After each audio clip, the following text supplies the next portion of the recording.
Hi, and thank you for tuning in to Noire Histoire. I'm Natasha, and in this episode, I'll be discussing The Spook Who Sat by the Door. The Spook Who Sat by the Door by Sam Greenlee was written back in the 1960s and offers a lot of commentary on the self-serving nature of liberals, politicians, institutional racism, and the assimilation dreams of the black bourgeoisie.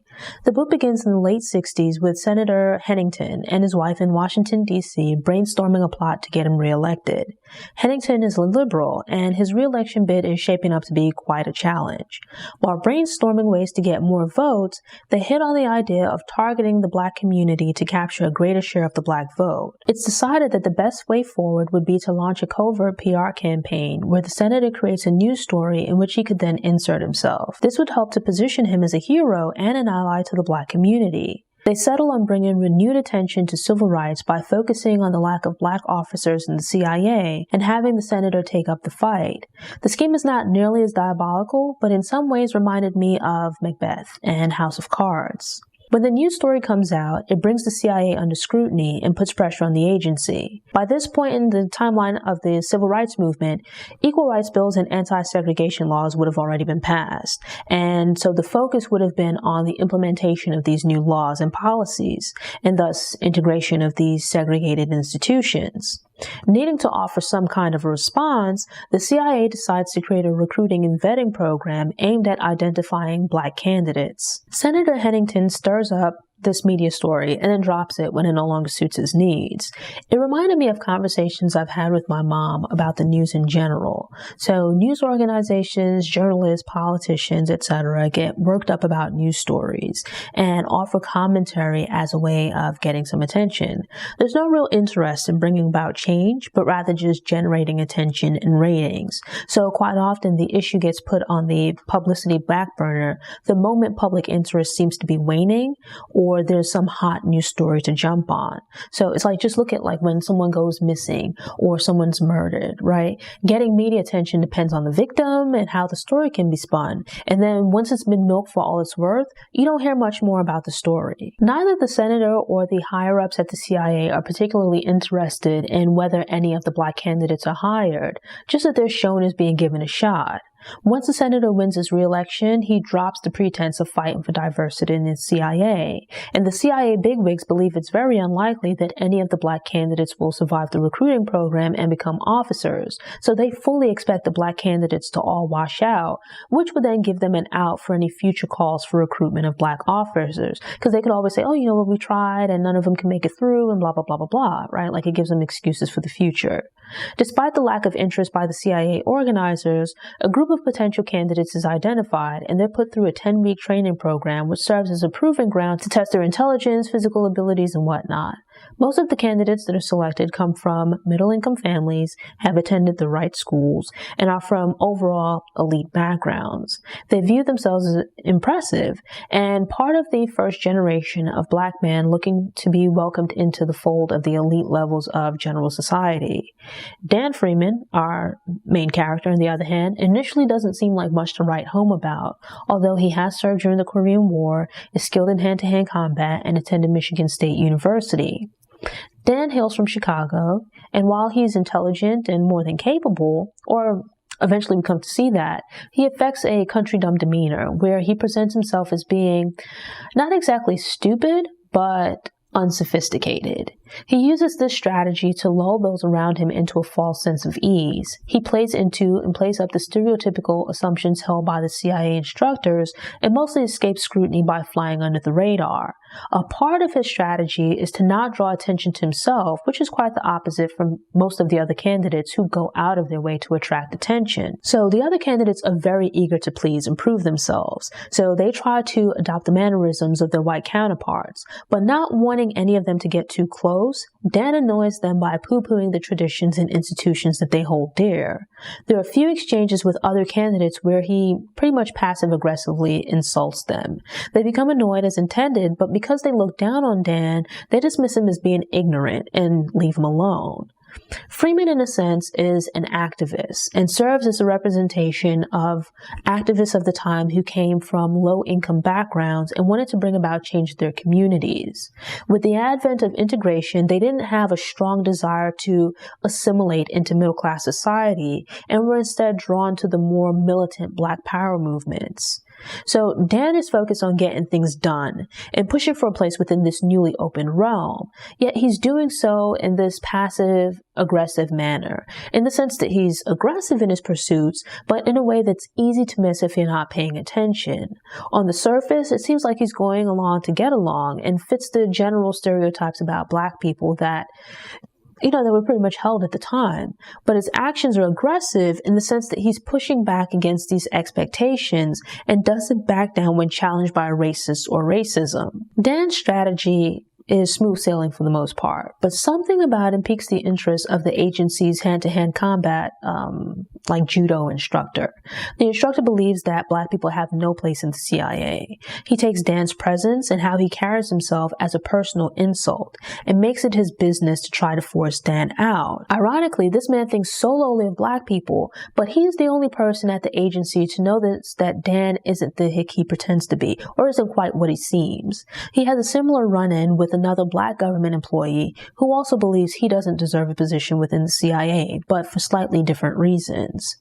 Dan does such a good job of laying low that the CIA personnel who are tracking the candidate's performance forget that he's even there. When the field narrows and Dan begins to stand out for his academic performance and physical abilities, they make excuses to explain why he, a Black man, can perform at such a high level. There's a problem caused by him exceeding the expectations for Black recruits, and it's further complicated by him performing at a level that is even higher than some of the people within the CIA. None of the decision makers at the CIA anticipated any of the Black recruits making it through the program, so his passing with flying colors upsets their original plans of carrying on with business as usual. They don't really have a choice but to allow him into the general recruiting program, but still believe that he wouldn't be able to cut it in the real world. To avoid putting him in, the types of entry-level field positions in which a white recruit might start, they instead decide to give him an office job at headquarters, or at least to consider giving him a job at office headquarters where they can keep an eye on him and he can't get into too much trouble. He goes through a hiring obstacle course, followed by another obstacle course, both of which eliminate most candidates. Yet Dan manages to get through both with high marks in all areas, and yet his competence is still questioned. It's a job application experience that might be familiar to Black people who have attempted to enter fields that don't have a lot of Black employees, where companies and organizations that are attempting to position themselves as being inclusive and dedicated to diversity show themselves to be anything but. After Dan squares things away with the CIA, he temporarily leaves Washington, D.C. to spend some time in Harlem, New York. At this time, Harlem was the Black Mecca. It's where Black people go. It's there that we get to see the real Dan and realize that, in a sense, he's a plant within the CIA. He's not there to exactly destroy or otherwise harm the CIA, but rather to learn about how it operates so he can make use of that information for creating his strategies. Shedding the Bumpian persona he'd presented while at the CIA, Dan shows himself to be a pretty sophisticated and cultured man who enjoys going to museums and visiting the city's clubs and lounges.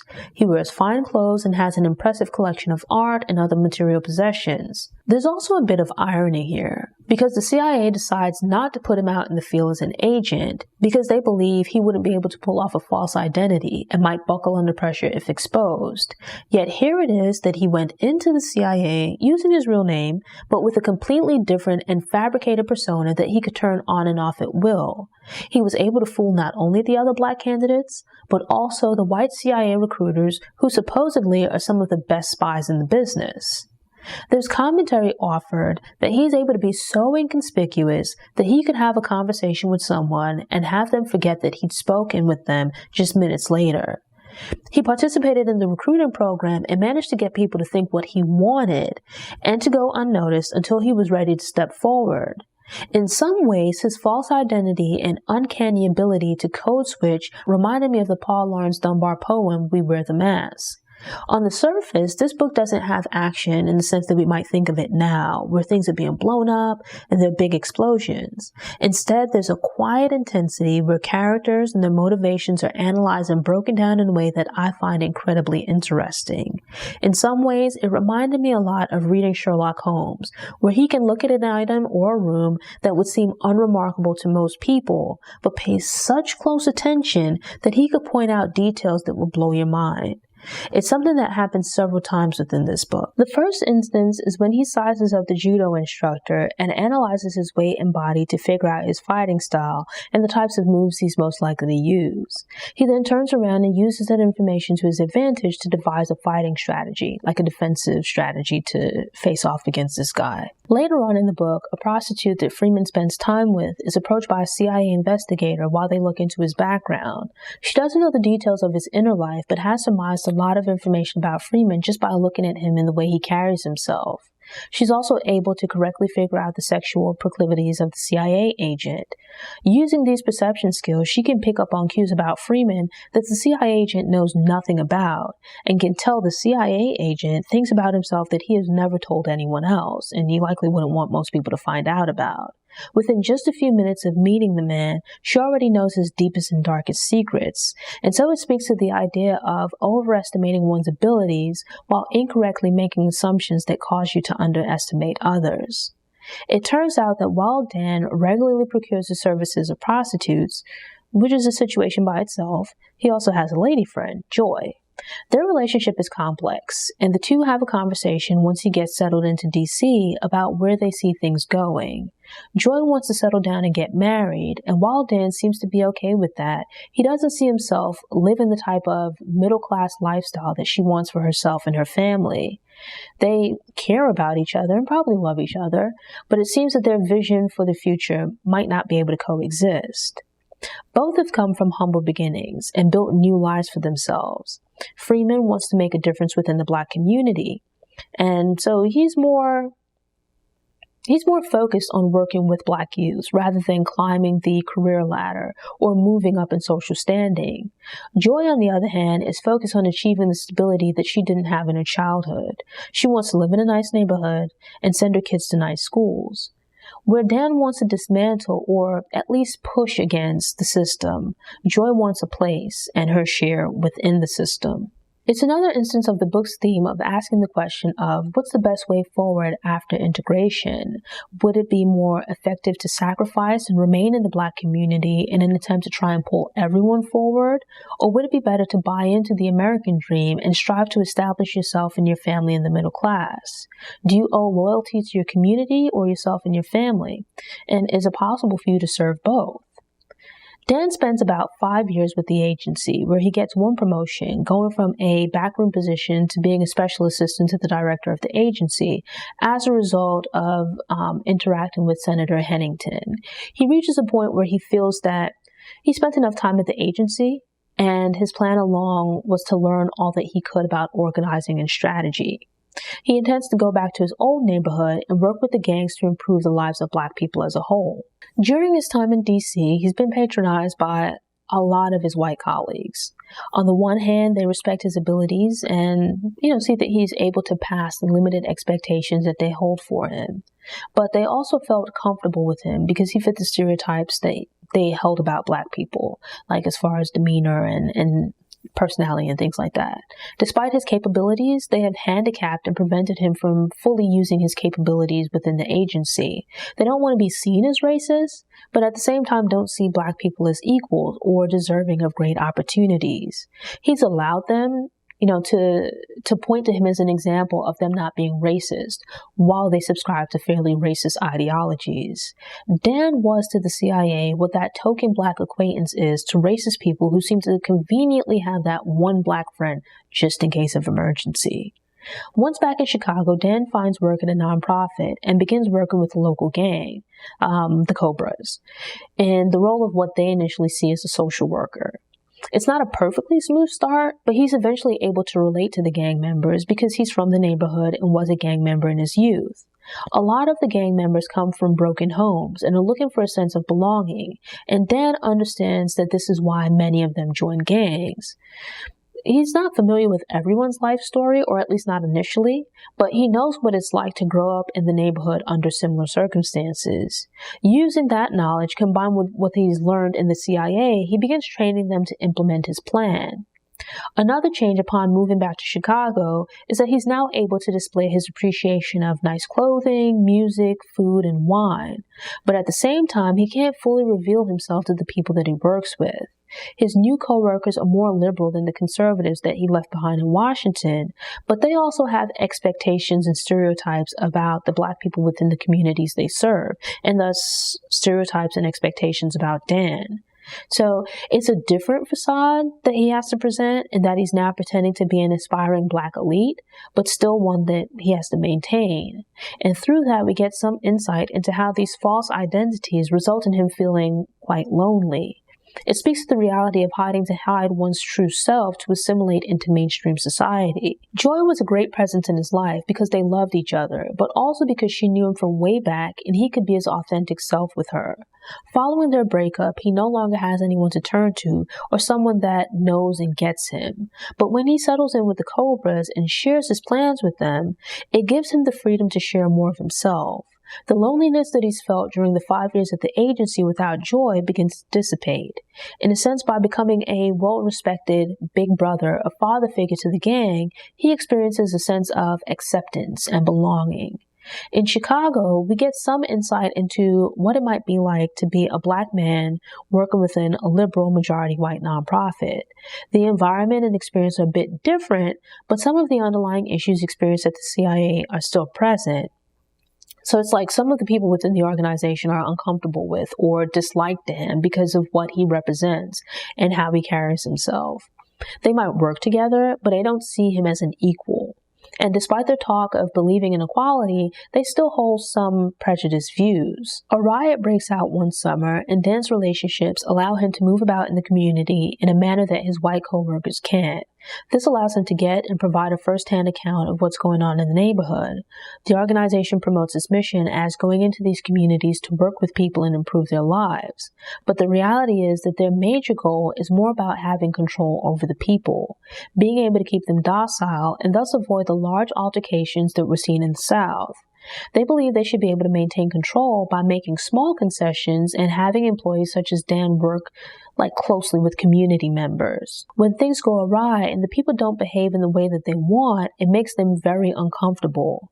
It's viewed as a threat, or rather a betrayal, because they see it as they've invested in these communities and have given the people everything they could want. The reality is that they've distributed Band-Aids, but they haven't taken the time to fix any of the real problems, as a lot of people are still unemployed, struggling with poverty. They're still dealing with very serious issues that aren't being addressed. The surface problems are being taken care of, but they're just the symptoms, while the serious underlying issues remain unresolved. When the riots break out, their immediate fear is that the Black people will spill into other neighborhoods, their neighborhoods, and cause havoc. In reading the book, I thought about some of the media coverage of the protests during the summer of 2020. For the most part, the focus was on the protests, but the moment there was anything that didn't fit what has come to be regarded as the traditional nonviolent protest or march, the media coverage would shift, right? There would then be a greater focus placed on damage to property, over the loss of human lives, and over the conditions that led to the riot and civil unrest. Although the book was written several decades ago, it's still interesting to see its breakdown of how the media functions in these situations, and that it still applies to today.